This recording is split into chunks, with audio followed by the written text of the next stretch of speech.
The Brandon Peters Show may contain explicit language and detailed plot points. For more information on the show, stay tuned to the end of the episode.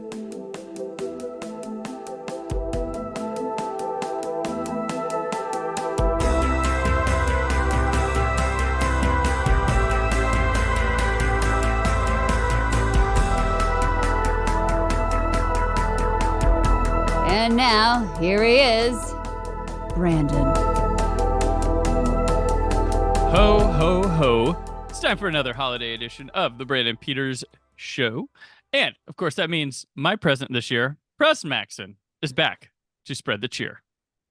Cheers. Thank you for having me, Brandon. I love coming back here every winter. And and I love picking the topic midsummer and then and then actually coming through on it. Right. And then having to remind myself what it was and redo some research. But I'm here to tell you, man, I've been excited to talk about this one. Yeah, this is crazy. We are talking, of course, about the 2009 Folgers commercial "Coming Home," which was directed by Ray Dillman and directed by Ray Dillman, written by Doug Pippin, and stars Matthew Allen and Catherine Combs.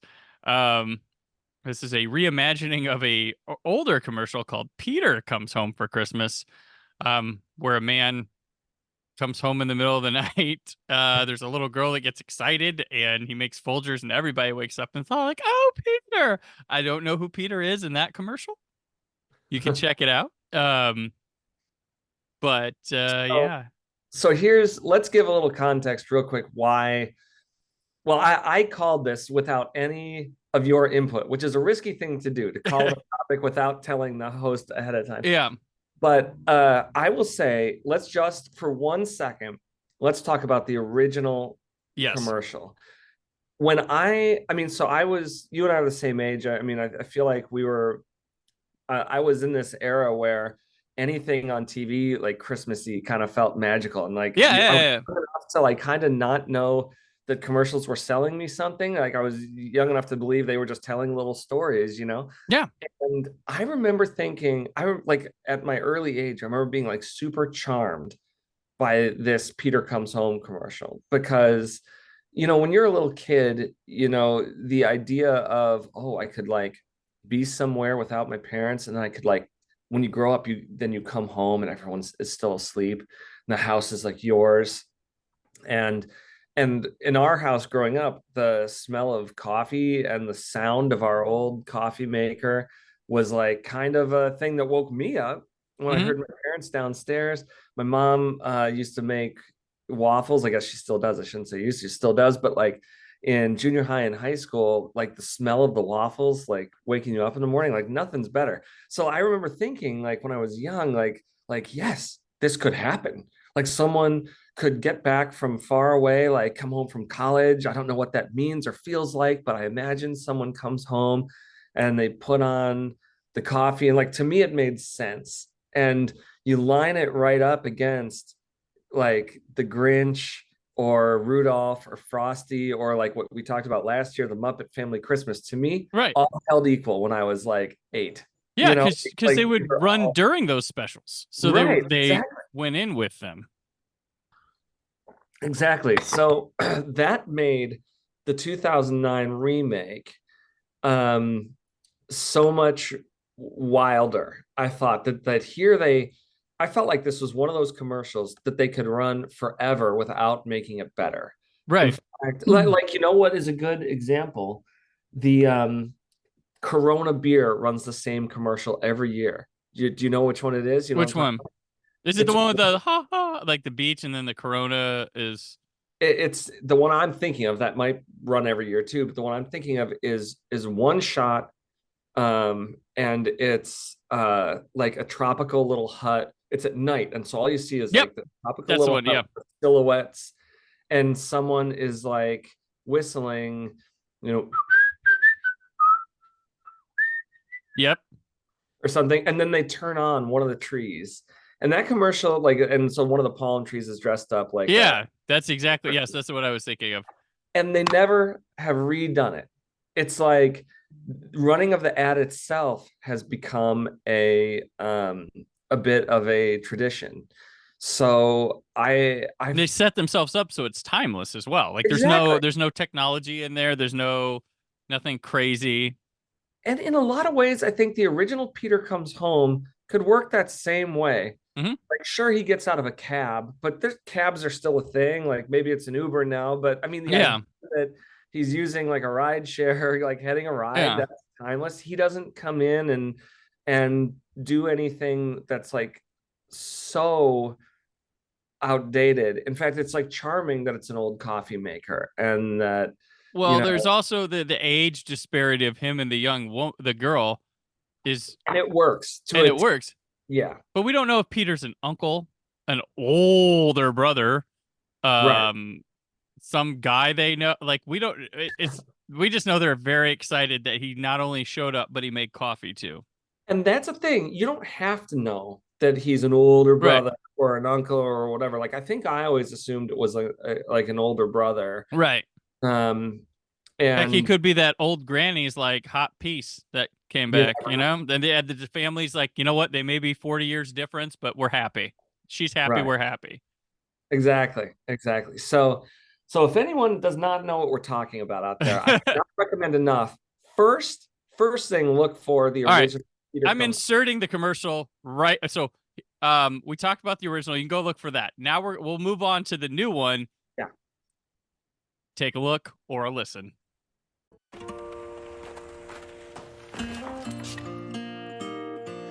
I must have the wrong house. Sister. Oh, I missed you so much. They waited up all night for you, you know. It's a long way from West Africa. Oh, coffee. He's here. I brought you something from far away. Really? Oh.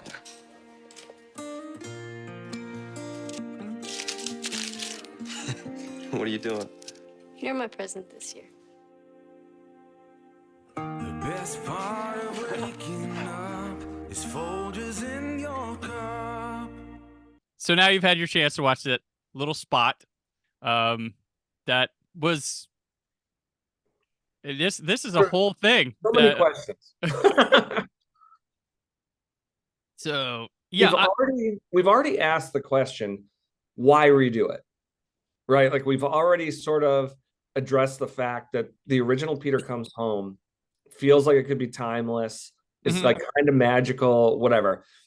So let's move past that question. Let's say I'm putting my ad hat on now. Like, yeah. I mean, as you know, here's my personal plug. As you know, I'm a writer, I'm a musician. Like that's sort of how I've operated as a creative in the past few years. Something that you and I have never talked about on this show is that for the past like 12, 13 years, I've also been an ad writer. I mean, my day Right. job is like, writing ads. And so I can, from the very get-go, I think I can picture the pitch.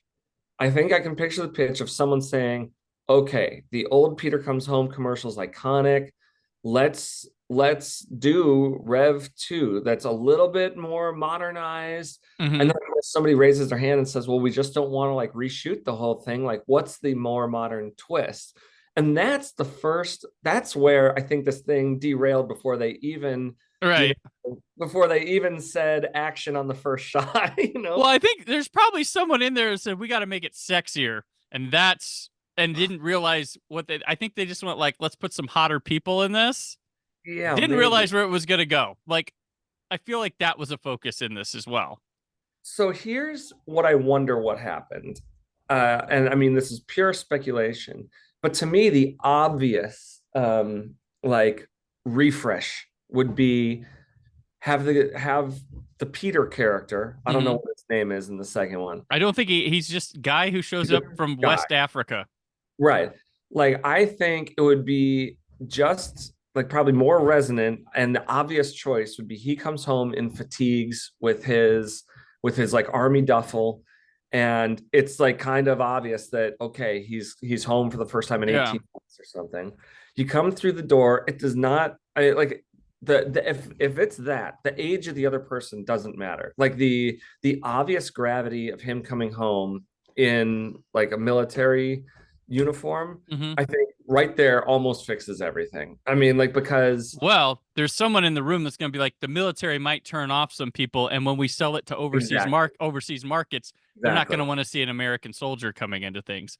exactly. So there You're right. goes the fatigue. There might go the fatigue. Some companies be like, screw it. The Christmas crowd is a lot, maybe more conservative. Like, I don't know. These are, and whether don't get offended at how we're talking how marketing rooms talk here. No, So exactly. they're I can ugly. So see people saying, even the most liberal people in a marketing room sound awful, stereotypy, and all sorts of. These are the conversations they have. You'd be stunned, if you're unfamiliar with this.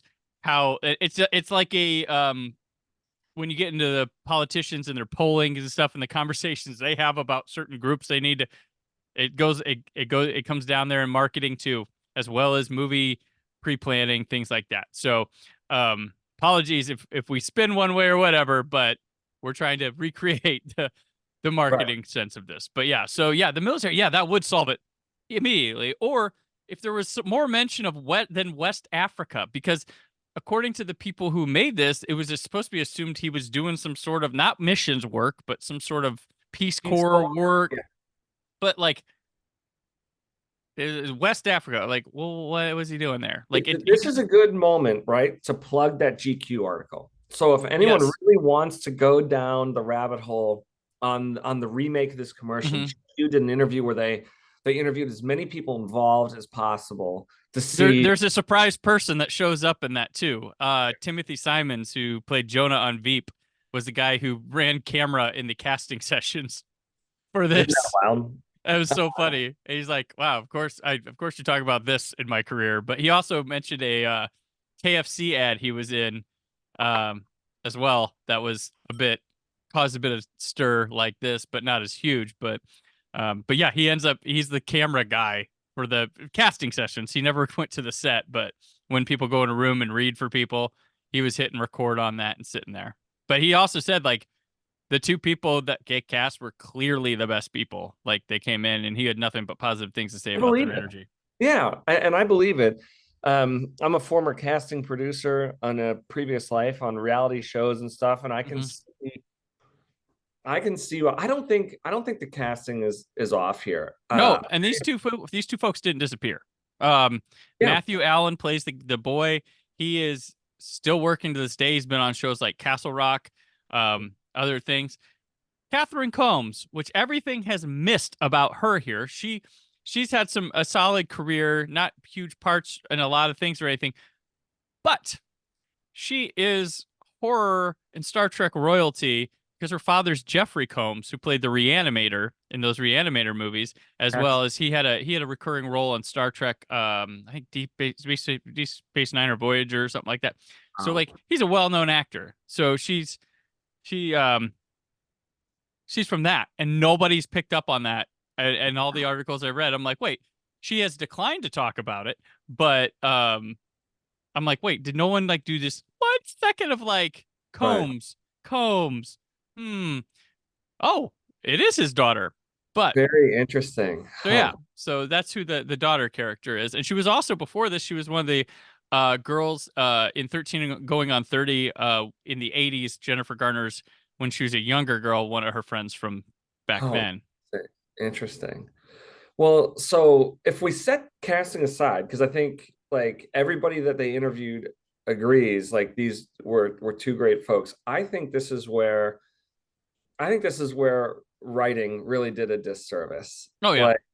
Like right off the bat, we were talking about this right before we hit record. Right off the bat, the line where he like first he opens the door and he's like, "I think I have the wrong house." Like yeah, and then it's responded with "sister." It's like, who says that?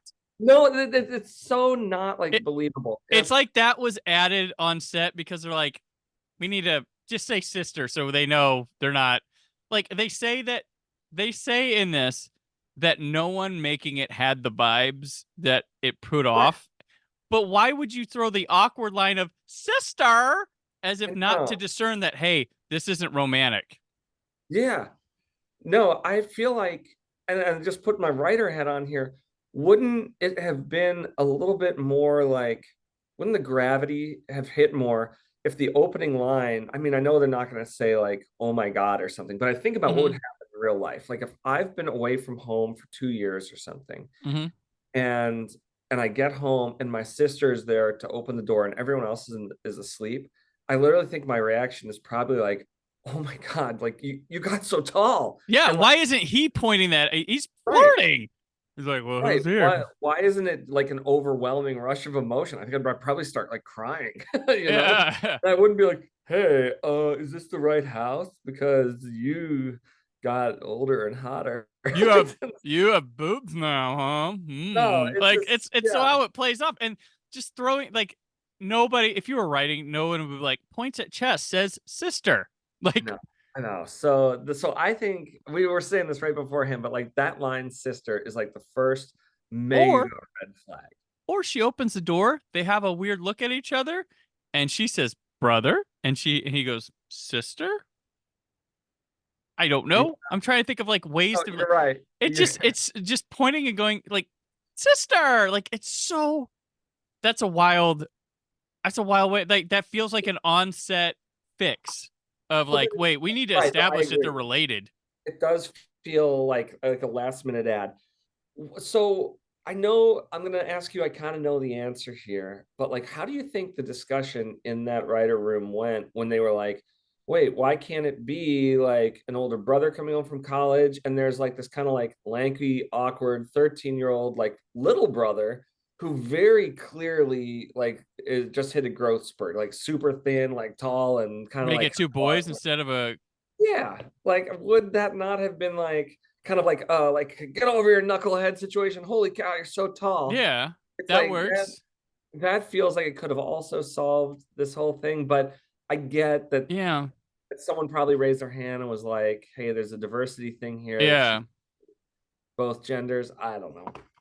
I don't know. Or reverse it. The older sister comes back. Maybe it's not as creepy. Right. No, exactly. I'm Granted, down. we're two males speaking about this, but I would think because it almost like you've seen this. Like this is like Hitchcock's Shadow of a Doubt, or one of those movies where that relative has been gone for a while comes back and they're up to no good. There's something weird going on. You know, like this is the start of a thriller, almost. Where it's Right. like whoa, and because like there's this thing. Have you seen Shadow of a Doubt from Hitchcock? Not in Okay, like there's this girl and her uncle who's a no good fucking owes gangsters like all this stuff decides to hide out. He hasn't been home in years and stuff. And there's this his little niece has grown up and she's all like enamored with him being back there. Everybody's excited. And huh. like she ends up, falling like being all about him. But then like she discovers that he's a piece of shit and it's a really weird thing. But Hmm. but it kind of has that vibe to it as well. And I'm like, this is supposed to be wholesome. This is Yeah. but this yeah. So I don't know. Yeah, two brothers that were two sisters. Two Right. No, I'm sisters. with you. I'm with you. And nothing gets. I mean, well, you know what? We could have the people being like, man, this is giving off male to male or female to female vibes too. So it could go that way, even if we gendered up. But I think the age disparity would be key. If you could make the ages where Yeah. like a little kid would be like, sister, I can see that. But a girl that's 16, 17, being like, sister, like that That's feels out of age. It feels like they're wanting that older commercial, but they cast too old and kept the lines. okay. Agree completely. I feel like there you could. I'm sure what they said was, "Hey, we already did like 19-year-old or 20-year-old and little kid." I Back when you still, cast a 30-year-old as a 22-year-old. Yes. Right. right, right, right.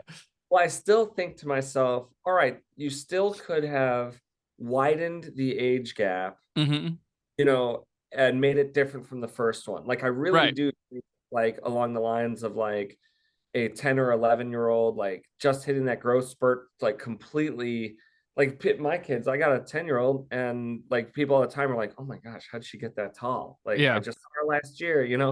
Like it does not have to be a 16 or 17-year-old girl and a 22-year-old like boy like that. Right. The age difference, I like again, I know that we like the casting choices, but I like them for their abilities, not for how far apart they are in age. That could have been done a little differently. What if like they opened the door and she just hugged him right away? Which I think is what would happen. I think that's what would happen. So let's move now into the kitchen. We've talked about the front door. Let's move into the kitchen where I am bothered by like Folgers happens. Yeah. Like I don't know that I love the line like, oh, they don't like real coffee. Don't have that in West Africa or whatever he says. No, he doesn't diss West Africa, but they mention it as they're walking in the kitchen. Yeah. And then it's a long way from West Africa. Yeah, and then he goes, "Oh, real coffee." Like that's a diss. Part of me feels like a diss. The other part of me feels like, is that the Folgers value prop?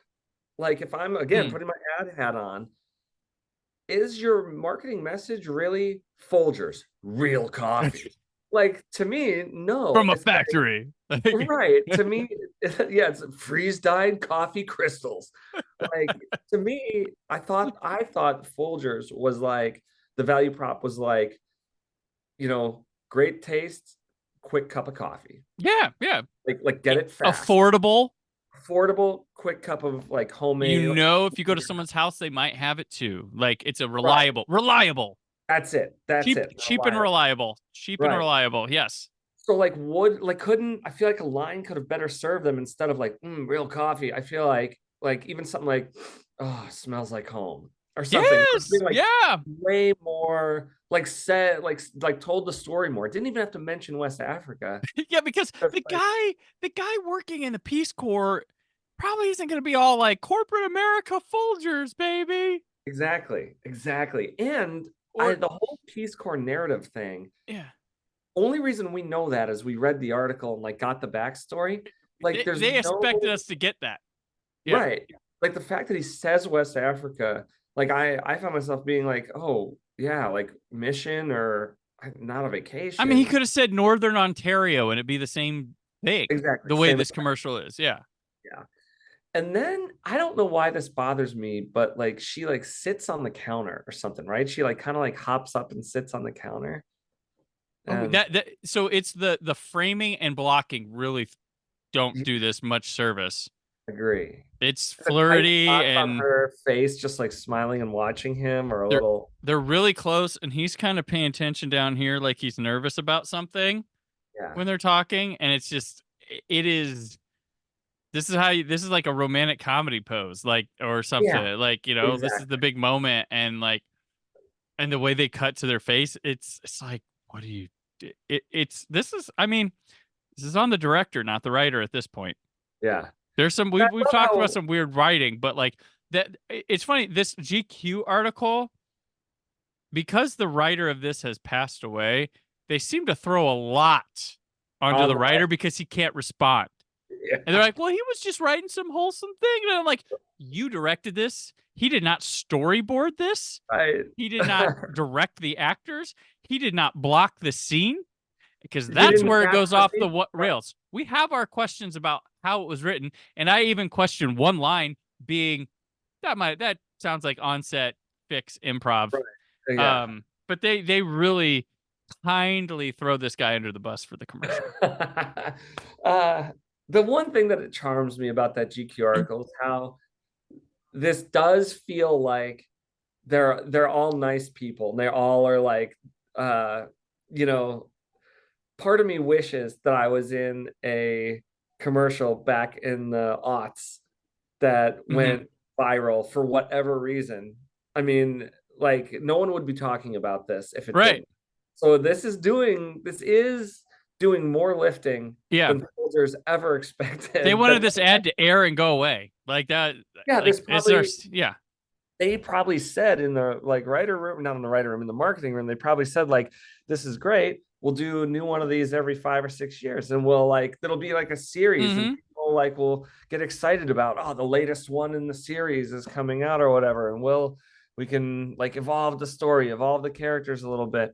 And you got to believe that the 2009 version just killed that idea. Everywhere was like, oh, okay, we're not going to do. Well, and it's funny too because like Matthew Allen, like he's not some superstar, Catherine Coates, but I bet this commercial campaign paid them more than a lot of their acting gigs have because those things. It's Folgers one, so they have money, and because I know I had a friend of a friend landed a Bud Light series of ads for a Super Bowl.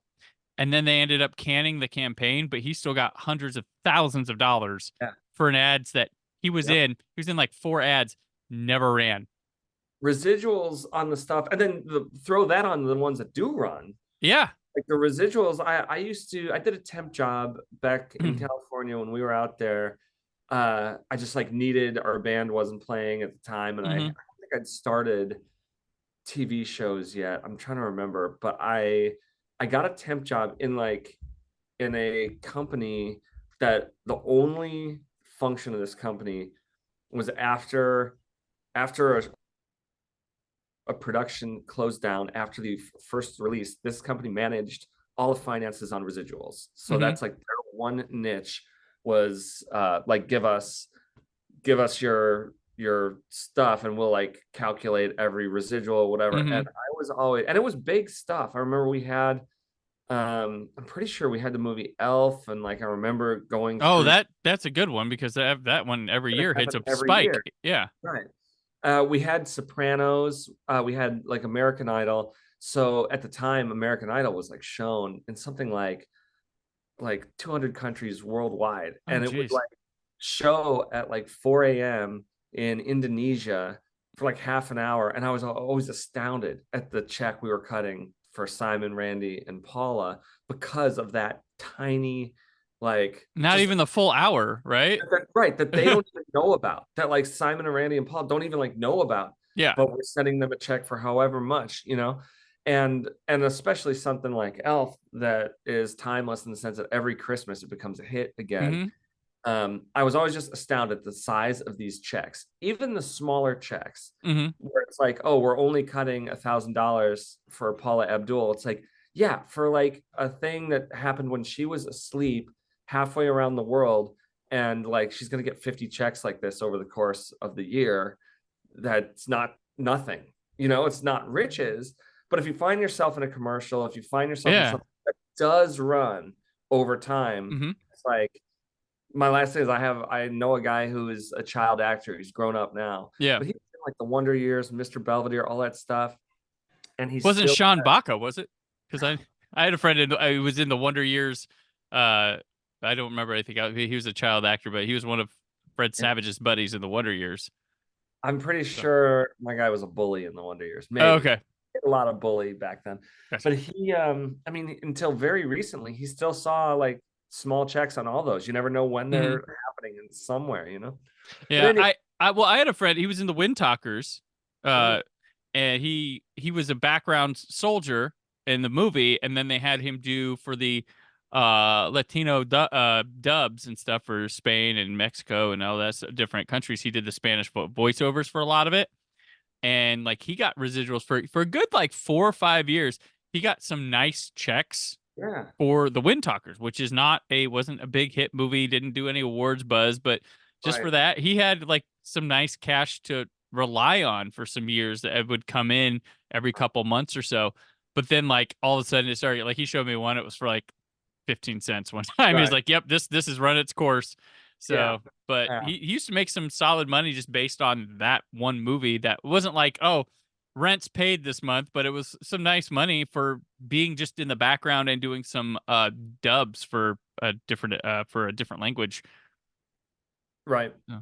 So on a commercial like this that isn't airing and producing residuals, I would love to know what the actor's opinion is on like the lasting legacy. To me, and this is just me as an optimist, to me, I would kind of say like, okay, sure. I know she the female actress Combs, right? She denied the GQ interview. But she might not have had the time. So when they put denied, it doesn't mean like I'm never talking about this. And like I have a shoot. Like I don't I don't have Yeah, time for this. fair. You know, like that could have been, yeah. Because surely they're on a deadline anyway. And she might not have understood, you know, they might have never talked to her. They might have talked to her agent, manager, so and so and so and so, and they preemptively said no. Because there are people that despite Matthew McConaughey and Renee Zellweger openly talking and being okay about the Texas Chainsaw Massacre, The Next Generation, Right. their people still are very up in arms about it. I did a Blu-ray review for it years ago. It came out collector's edition, and I posted my review, and then somebody working on it contacted me and needed to immediately confirm whether any bit, like if Matthew or Renee appeared in any of the bonus features, like not that they didn't come back and do interviews, but just clips from the movie that showed them in these new bonus features. Wow. And I was like, well, you see Matthew's leg in a shot, and there's one where Renee's got her back to it, and she turns and it fades. And they were like, this might delay the release. And I was like, Jesus Christ. Like, this movie is like 30 years old now. But I'm like, wow, they're still up in arms. Like, it exists. Everybody knows about it. Move on. But and the person told me, it's like, it's not Matthew and Renee doing this. It's their people. Us. And they have, I was like, okay, like their people are very protective of them and still think this movie is some sort of like you're in a franchise, a loved horror franchise. It's coming up all the time, regardless. Embrace it. And Matthew's embraced it on things. Like he's talked about it, and so is Renee Zellweger. But it's their people will come after it. But I felt it full force. I was like, Jesus. Hey. So you never know. Her people might have been thinking they were protecting her, and she'd be like, "Oh, I look like an ass now. I would have talked about that when if she saw the article." So you never know. I wonder though. To me, if this had been me, part of me would have been like, it is a shame that like when people hear Folgers and the words Folgers and incest, they think of my face. They like, call it Folgercest. That is a term. Yes. Right. However, if I go into an audition and I've worked hard to prep that audition, and the director and the casting producers and everybody's sitting there, and they're like, okay, press, let's see here, oh, this looks good. Oh my gosh, you're the guy in the commercial. Yeah, you're the guy in the Folgers commercial. Like, part of me, I think I'd kind of be like, yeah, I didn't expect it to go that way, right? But they still talk about it, and they're talking about something I'm in. I'm a recognizable face. Yeah, and it can't go away. And like, whatever, like, sure, I walk out of that room confident that they will not forget my audition. And to me, that's got to be worth a little something. Well, here's the thing too. Like, also Matthew Allen, and the director Ray Dillman, they're still working, and they are also not megastars. So they are only going to speak lightly and positively because there's still people out there trying to do work, and they're trying to work with people.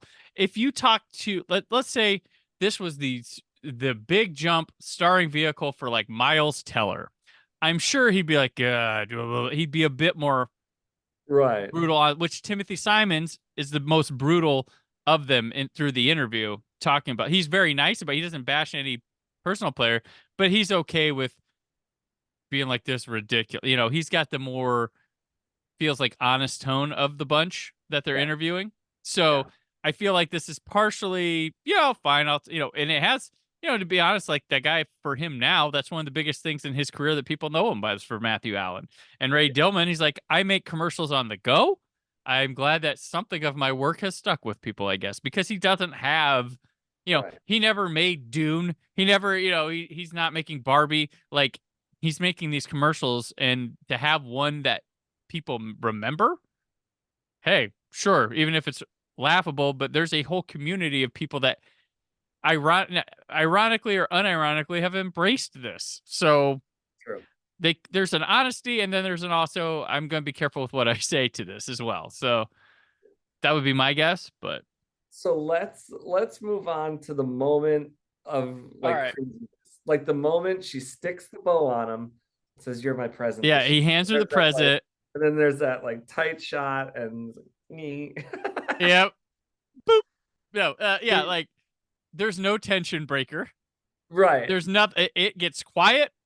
It goes from eyes looking at it, like the Right. close up of looking at the eyes, like I don't know. He needed to do something to retaliate with the bow, like Right. I agree. he needed to like take it and pop it on her head or something, or like there needed to be a comedic tension breaker with I that. agree. Instead, they embrace a look, and it's like I know. this isn't Game of Thrones, okay? Like I can imagine again, like putting on my ad writer hat. mhm. I mean, you're always looking for that little hook or that little twist or that thing that's like, oh, there's like a different perspective here that I Yeah. haven't been this entire time until right now. Oh, I get it. Like that kind of thing. And I feel like whenever I've been coming up with headlines or ad lines or concepts for ads or whatever, I feel like there have been many moments where I'm like, I got it. And it's for lack of a better comparison, it's like, I got it. She puts the bow on him, says, I don't need the gift. Like you being here is enough. Like, boom, not a dry eye in the house. Mm-hmm. We're gonna love it. And then I feel like I've taken that, like, the whole idea of ad writing, I feel like, is volume. You come up with idea after idea after idea after idea. You take it into a pitch, people like it. Where I really trip, nothing against that writer, but this is where I trip on, like, how on earth did they not pull that back out like a day or two later and be like, oh wait, okay, hang on, like it didn't read this. They have the headshots and go, yeah, I don't know about this, but somewhere along the line they pitched the idea. They're like, and then she takes the bow, she puts it on him and says, you're my present. And like the boardroom, like during the pitch, at some point, kind of looks around and goes like, that is it. Like they had to pitch it and sell it somehow. And that's what I continually like struggle with, finding a real moment. And what if here's, you're my present this year, and then he opens the box and there's a ring, goes, will you be mine? Wow. Yeah. Yeah. Yeah. I wonder, here's production side of it. Okay. What if they get into the editing room and they don't have enough coverage to end this 30-second spot? And that's where the close-ups, they're like, because I'm sure they shot one wider or medium, right, and then they did close-ups on each of them during the lines. And then they get in there and they're like, this is 24 seconds. We need 30. Right. We can't just show the logo for 6 seconds. No, like, right. I maybe that was an editing room choice, because they're like, we have to fill this, and that's someone's decision, and someone who's probably cranking out editing ads all day long, didn't think about it, cranked it. Here you go. Here you go. Here you go. They get it. They're like, oh, cute. And then, the clueless guy's like, oh, cute. They're like, the boardroom's like, yeah, fine. And then because the boardroom is probably the most clueless of them that okays it all to go through. And I bet someone had brought that up. Like, doesn't it look incesty? Nah, no one cares. 30 seconds. They're not even paying attention.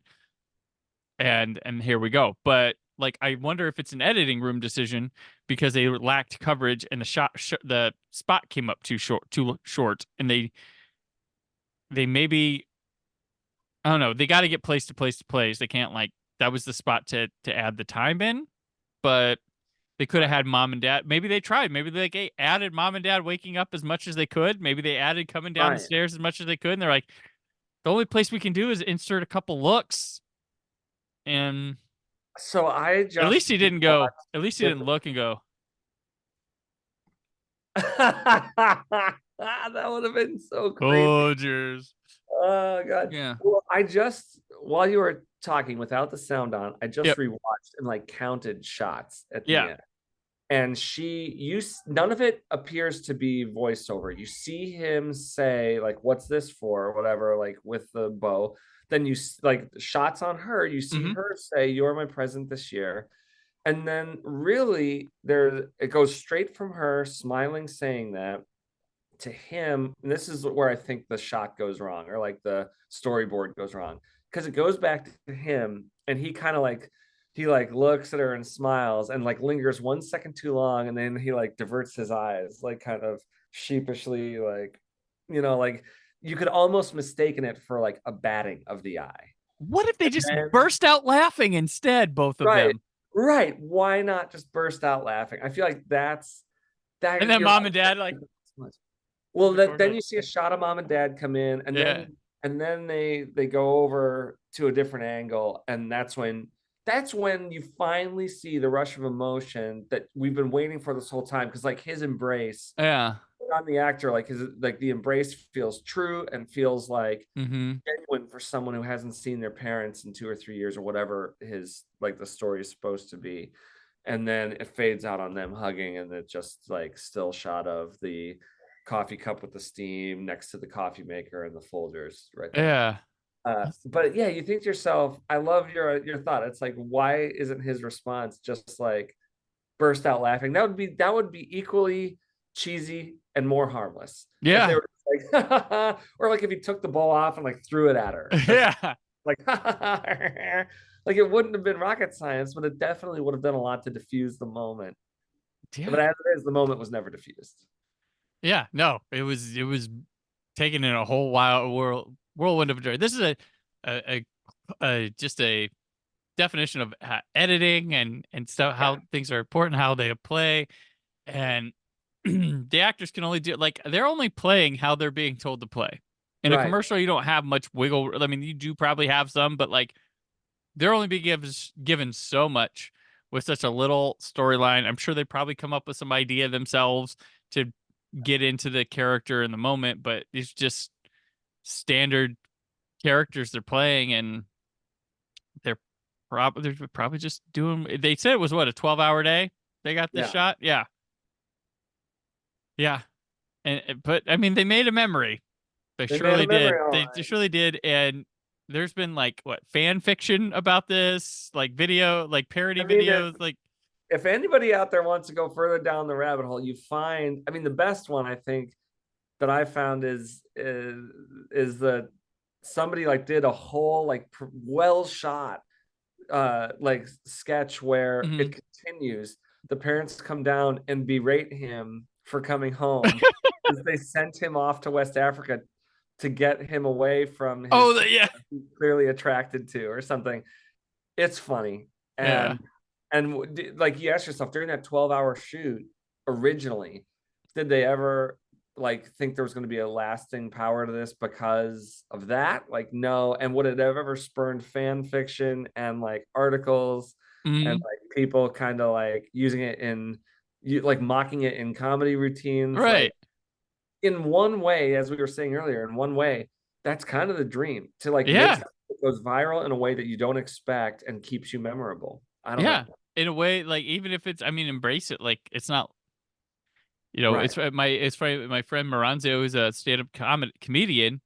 He his biggest thing, I mean, he's been on shows, he was on Last Comic Standing, all this stuff, but like his biggest thing is he's a meme of the guy talking to a brick wall. That's him.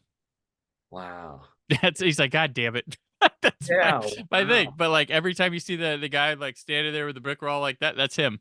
Um Huh. but that's like probably like one of his, I mean, he's constantly working.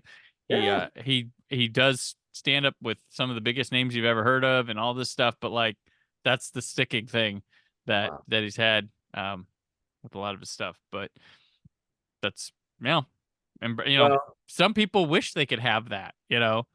I mean, there's even a game called What Would You Meme now? Like that Right. it's been out for years, but like you're now a board game. You're all, and the people do follow up articles, and with these people, some of them get convention appearances, stuff like that. It's, I mean, the D's Nuts guy, mm-hmm. like he does personal appearances. He was down at Roscoe's Chicken and Waffles in Indy. Oh wow, once. okay. And one of my buddies was in there when he came in, and the whole place just like standing ovation immediately. Yeah. And you said some people hope for that. I would argue that I think most people try to be a professional, actor or, somebody using their personality to make money. I feel like I feel like a lot of them would take this, you know? Yeah. Yeah. Well, I mean, there's some of them that are artists, and that's not what they were going for, and it can spurn them. So not to go on like too much of a tangent, but I don't know enough about Heath Ledger to know Mhm. this. But it's like I feel like from what I read, he never really regretted 10 Things I Hate About You Mm-mm. because it like launched a career, but he also didn't ever want to like make another 10 Things I Hate About You. Like he Right. was like, I did the thing. Now I'm gonna go off and like do the other stuff, but I can't go do the other stuff. I wouldn't have been able to, I wouldn't have had the opportunities Mhm. had I not had like a hit rom-com first, Yeah. you know? And so I feel like that would be a healthy way to look at this and be like, all right, I was in this commercial, like good budget, high quality shoot, really Mhm. talented people all around me, and we did it, and it went viral for the wrong reason. Like everyone thought that Yeah. the brother and sister sleeping together. That part sucks. I never need to do it again. But now I'm memorable in every audition I have, and people ask me about this thing that happened like, you know, now 13, 14 years ago. It's like, oh, So I yeah, I'd be okay with it. there was a girl I had she was on my old podcast, but I kept in touch with her a little bit, and I was gonna have her on this one, but it didn't work out at one point. But her name is Sarah Priebus, and she I discovered her during she's an actor. I discovered her during you remember when everybody was playing that trivia game on your phone? Yeah. And they had like the guy host, and there's the girl, she was the girl host, and they would, I mean, like The Rock was on at one time, like everybody got on their phones twice a day for this trivia game, and you could win money and all this stuff. Right. Forget what it's called, but it was based out of Philadelphia, I guess. But so she actually, her big claim to fame was she was in a commercial like this. Right. She didn't know what the product really was, but because she pronounced it wrong when she was reading the paperwork, but it was My Shiny Hiney, and it was like this like bath stuff to clean your rear end or whatever. And she got there and was like, she had to do a shower scene, all this stuff, and was like, oh my god. She's like, you know what? I'm gonna do it. No one's gonna see it. And she ended up being on Ellen for it and stuff because it became a phenomenon. And but she's Uh, like, you know what? People knew who I was. Like, I have that. It was the embarrassment of it. Um, was actually something good for me and all that stuff. So like, wow. but she was the My Shiny Hiney girl is what her thing was for some Wow. time. But Very interesting. yeah, that was her like step into fame was that. Wow. Well, I hope that's how the actors of the Folgers I would Incest. think so. Matthew Allen, like this was his first union gig, like because he worked on a commercial with Ray Dillman that was non-union before. That's how they met, and he brought him in. He wanted him to read for this, um, and so I don't know if he got like his SAG card or whatever when he did Yeah. this commercial, but this was his first professional gig, and so and people remember it. So I think he's somewhat grateful. I think his stuff's probably genuine about it at this point, but you know. Cool. 30 seconds Well, is a lifetime for yeah, for this, no kidding. Well, despite everything that's happened, I am still sort of here for the premise. I'm not saying you need to remake Mm-hmm. Here Comes Home necessarily again, but I still am romanticized by the idea that We and need a now trilogy. We need a trilogy. I mean, I am kind of romanticized by it now from a different angle. I mean, I'm a parent now, and our kids like are at the age where they've started like sleeping in a little bit. Mm-hmm. So I think to myself, well, gosh, what happens when our oldest kid goes away to school? I can't really picture in this day and age a kid showing up at the house before we're awake. Right. Yeah. Yeah. However, like given the fact that like my childhood home had those coffee smells, the sound of our like old percolator, we had this gigantic coffee thing, and I remember lying in bed and hearing that going and thinking like, oh, mom and dad must be up, and uh from that angle, now the angle of the parent, Yeah. I think to myself like that probably would make me cry. Like if Yeah. our eldest came home and our youngest was there to meet them, and I ran downstairs and there they were, they'd already have the coffee and they're sitting on the couch and they're chatting or something, I would be like that would be it. So I think the premise still stands. And when you say we need a trilogy, I will never argue against it. I mean, I'd love to see something a little less like incest. Well, you know what I would do? I would cast. I'd see if I could cast Matthew Allen and Catherine Combs to be the parents in bed that come down in the morning. Oh man. So if you know, you know, but most people Right. probably have no idea. Right. Because Well, I think I- while we've learned a lot now, but like this whole phenomenon was an internet thing. Yes. And we call it like the internet does not dictate anything, as we've seen like box office wise, TV show wise. While it gets, oh, everybody's talking about it, I'm like, you have curated yourself to see nothing but talking about it. And it's really not as so like this phenomenon. If you went to a person randomly at work or on the street or a restaurant, be like, you remember that Folgers commercial that come? Let's see. You know, like, because I don't think it's as general. So I would put them in it as a parent, just as a little Easter egg for the people who knew. Wow. Well, I feel like I would love. Well, first, has SNL ever sent this up? I feel like if they did it, they have to have at some point. But I don't know, because that's what I'm saying. It was, yeah. yeah. Let's see. But I would love it if they did this. If I'm down for reshooting the original Peter Comes Home now. Yeah. More modern. Like the person shows up in a Prius hybrid Uber or something instead of a taxi. Like comes in. Yes. Like hits the Keurig coffee maker instead of like making a pot of coffee. Alexa, make coffee. Right, exactly. But I think it would be epic if it was like big stars. Like big stars. Like if like it's Zac Efron coming home and like I don't know enough kid actors, but like some like Disney kid, like and Zac Efron meets the Disney kid, and then like The Rock and Jennifer Garner come downstairs and we're like, oh, like that. I don't know. I think Sally Field is the grandma. right. Yeah. Oh, that would be fun. That would be fun. I know that would never happen. That's my pipe dream. Gotcha. Oh, yeah. Yeah. You could do Sally that. Field and Brad Pitt are the grandparents. That would be good. There you go. That would work. Brad Pitt's still a little young to be a grandfather. I think I probably No, just he's did it. old. He could be a grandfather. I Of a think kid that old, today. though? I think Yeah. he's 60 today, actually. Is he Happy 60 birthday, today? Brad Pitt. Happy Hey. birthday. Birthday, Brad, if you're watching. Well, not the day this comes out, but yeah, Well, the day- he is 60 years yesterday. Yesterday. Brad Yesterday. Pitt, happy birthday yesterday, man. Yeah. So I know you're not into returning my text. Just let it be known. Happy birthday. Big fan of the show, though. Listener Let's hope. sends a lot of critiques all the time. Lots of suggestions. Lots of suggestions. I'll tell you what, I don't think I know anybody who likes unsolicited advice. Mhm. But if Brad Pitt was giving me unsolicited advice, I think I'd be like, oh, This all whole right. episode has been a lot of unsolicited.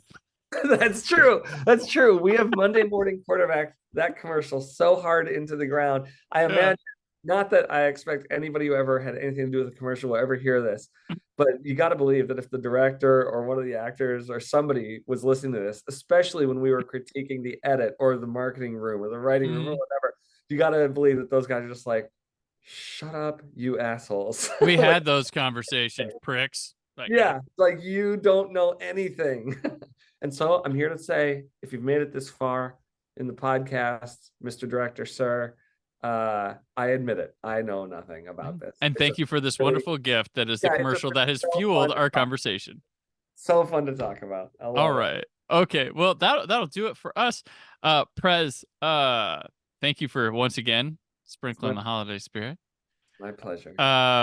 But where can people keep up with you this time of year? And what's a holiday recommendation to watch? Yeah, well, definitely check out the original Peter Comes Home. That's I've watched it every year.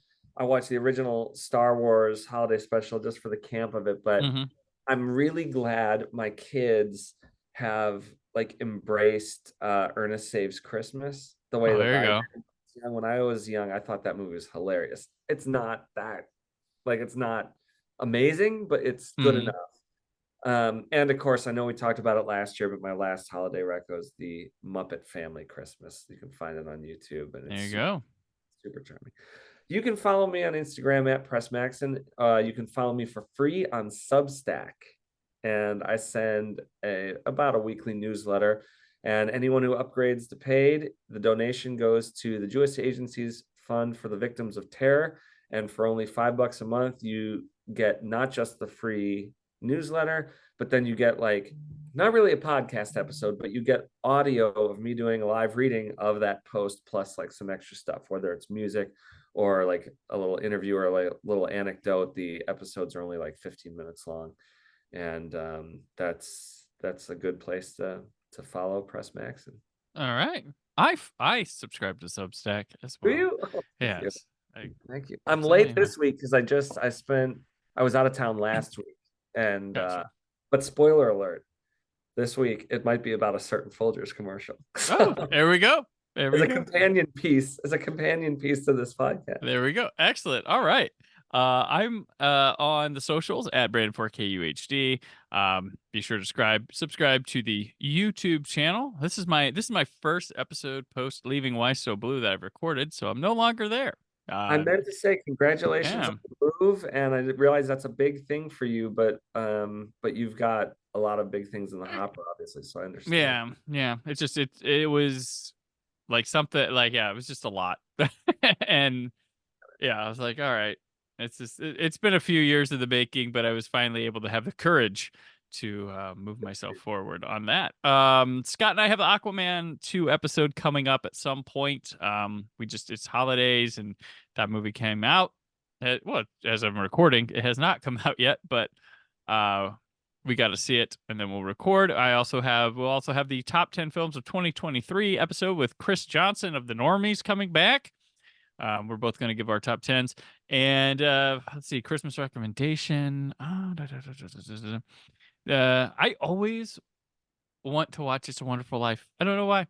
I mean, that's one. And I was watching this week. I've been making a point of with my kids to watch something holiday every day because we've been back behind, and so it gets tonight and it's almost bedtime for school. I'm like, crap, what do we have? So last night we just watched Batman the Animated Series, Christmas with the Joker, and Robin's all about watching It's a Wonderful Life, so I'm going to be with Dick Grayson and suggest that one. Interesting. Even though everybody knows about it, but I'm like, you know what? It's just a movie, like whether you are religious or not, or there's a good kind of idea in that, lots of good ideas and stuff in that movie, and it works, and it shows up in another one of my favorite holiday classics, Gremlins. So I guess It's a Wonderful Life and every adjacent thing that's gone with it. Nice. So Jimmy Stewart. Oh, Mr. Potter, I don't think so. So Donna Reed. So which do kids know of Donna Reed now? When I grew up, that was like, I don't know. She was a household name. I kids don't. That's for sure. There we go. All right. So have a happy holidays. I think is Hanukkah over already? I hope it was a good one. We had their 8th night. Happy holidays as well to you, man. And of course, I know you were saying it to the listeners, but I'm going to make sure all listeners, I'm saying it to you. Happy holidays. Yep. All right. Okay. So enjoy your time and always stay film positive. Thank you for listening. The Brandon Peters Show is a Creative Zombie Studios production. Produced by Brad Shoemaker and Brandon Peters. Written and edited by Brandon Peters. Announcer vocals by Jessica Alsman. Theme song by Metavari. Web design and show art by Brad Shoemaker with Brandon Peters. All music and clips featured in the episode are property of their respective studios, and no infringement is intended. Additional information on this and other episodes at BrandonPetersShow.com. For any inquiries, press opportunities, or sponsorship, contact mail at BrandonPetersShow.com. The show is available on Apple Music, Spotify, or anywhere podcasts are found.